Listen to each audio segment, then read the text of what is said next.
पाठ का शीर्षक है सुनीता की पहिया कुर्सी।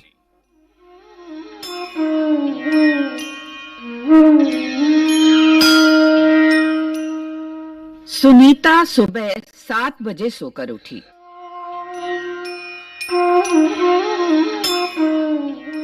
कुछ देर तो वो अपने बिस्तर पर ही बैठी रही। वो सोच रही थी कि आज उसे क्या-क्या काम करने हैं। उसे याद आया कि आज तो बाजार जाना है। सोचते ही उसकी आंखों में चमक आ गई।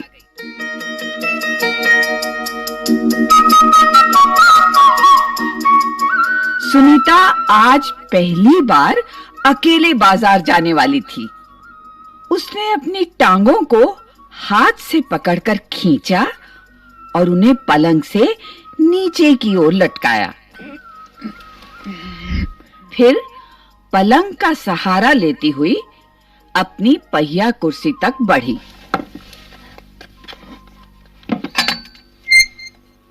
सुनीता चलने फिरने के लिए पहिया कुर्सी की मदद लेती है।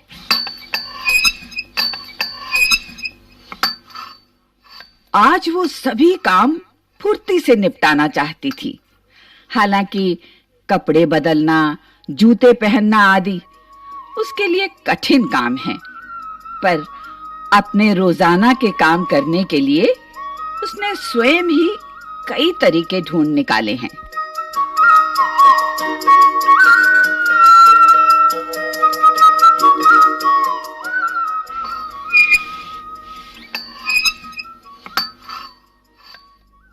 आठ बजे तक सुनीता नहा धोकर तैयार हो गई।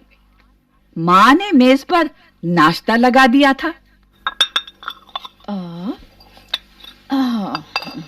माँ, अचार की बोतल पकड़ाना। सुनीता ने कहा। अलमारी में रखी है, ले लो। माँ ने रसोई घर से जवाब दिया। सुनीता खुद जाकर अचार ले आई। नाश्ता करते करते उसने पूछा, माँ, बाजार से क्या-क्या लाना है? 1 किलो चीनी लानी है, पर क्या तुम अकेले संभाल लोगी? पक्का। सुनीता ने मुस्कुराते हुए कहा। सुनीता ने माँ से झोला और रुपए लिए।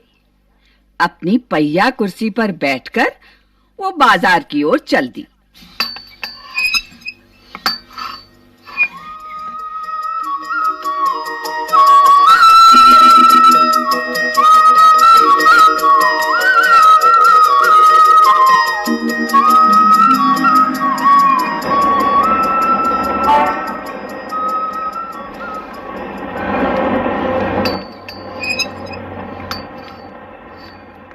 सुनीता को सड़क की जिंदगी देखने में मजा आता है।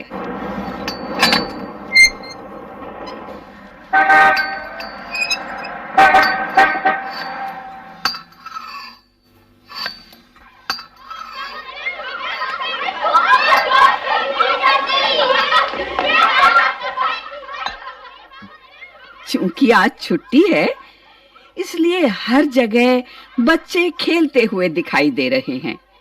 सुनीता थोड़ी देर रुककर उन्हें रस्सी कूदते, गेंद खेलते देखती रही।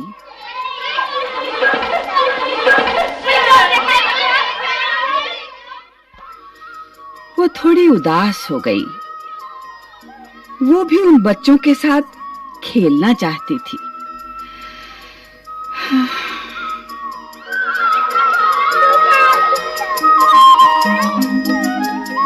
खेल के मैदान में उसे एक लड़की दिखी, जिसकी माँ उसे वापस लेने के लिए आई थी। दोनों एक दूसरे को टुकुर-टुकुर देखने लगी। फिर सुनीता को एक लड़का दिखा। उस बच्चे को बहुत सारे बच्चे छोटू छोटू बुलाकर चिढ़ा रहे थे। छोटू छोटू छोटू छोटू। उस लड़के का कद बाकी बच्चों से बहुत छोटा था। सुनीता को ये सब बिल्कुल अच्छा नहीं लगा।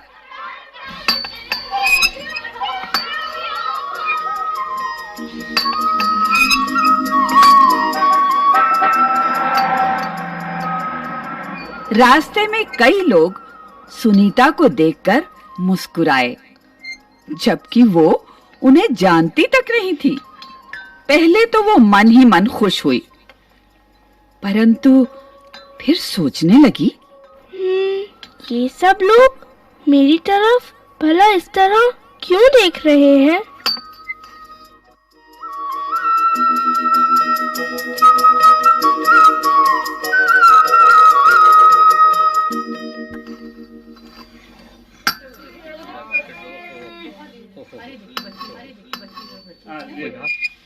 खेल के मैदान वाली छोटी लड़की सुनीता को दोबारा कपड़ों की दुकान के सामने खड़ी मिली।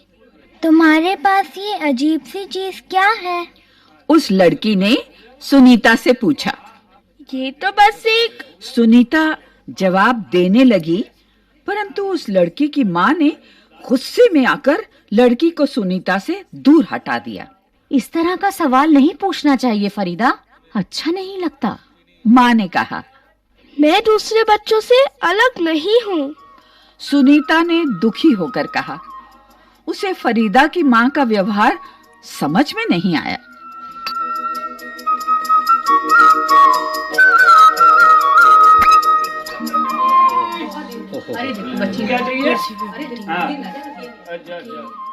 अंत में सुनीता बाजार पहुंच गई।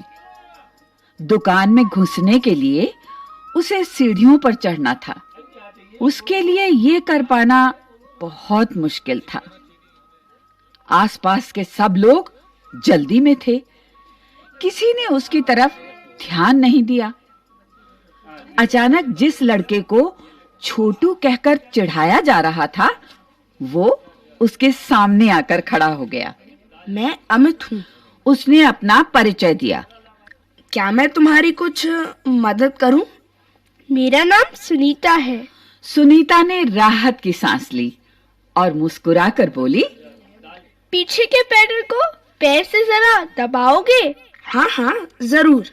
कहते हुए अमित ने पहिया कुर्सी को टेढ़ा करके उसके अगले पहियों को पहली सीढ़ी पर रखा।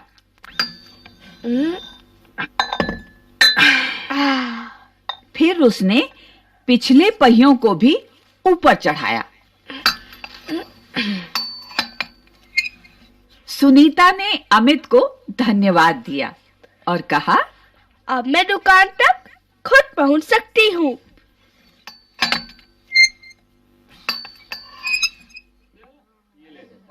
आपको क्या चाहिए?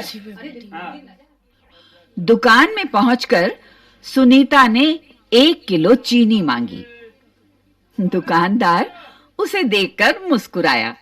चीनी की थैली पकड़ने के लिए उसने हाथ आगे बढ़ाया ही था कि दुकानदार ने थैली उसकी गोदी में रख दी। सुनीता ने गुस्से से कहा, मैं भी दूसरों की तरह खुद अपने आप सामान ले सकती हूँ। उसे दुकानदार का व्यवहार बिल्कुल अच्छा नहीं लगा। चीनी लेकर सुनीता और अमित बाहर निकले।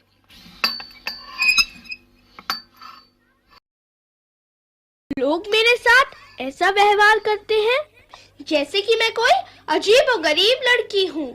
सुनीता ने कहा, शायद तुम्हारी पहिया कुर्सी के कारण ही वे ऐसा व्यवहार करते हैं। अमित ने कहा, पर इस कुर्सी में भला ऐसी क्या खास बात है? मैं तो बचपन से ही इस पर बैठकर इसे चलाती हूँ। सुनीता ने कहा।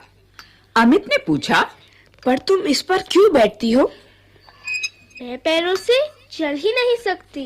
ओह, इस पहिया कुर्सी के पहियों को घुमाकर ही मैं चल फिर पाती हूँ। लेकिन फिर भी मैं दूसरे बच्चों से अलग नहीं हूँ। मैं भी सारे काम कर सकती हूँ जो दूसरे बच्चे कर सकते हैं। सुनीता ने कहा।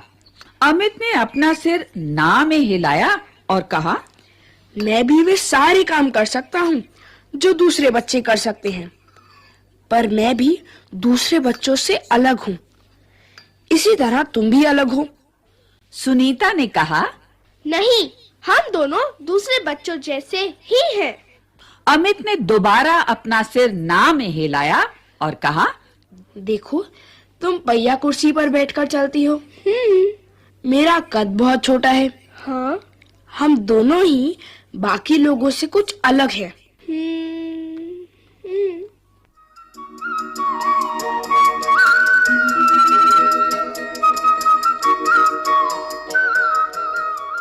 सुनीता कुछ सोचने लगी।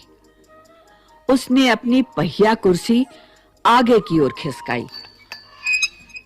अमित भी उसके साथ-साथ चलने लगा।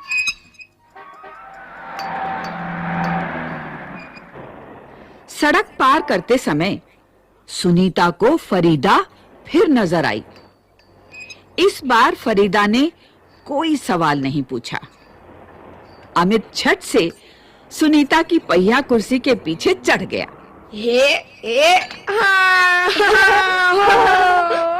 फिर दोनों पहिया कुर्सी पर सवार होकर तेजी से सड़क पर आगे बढ़े।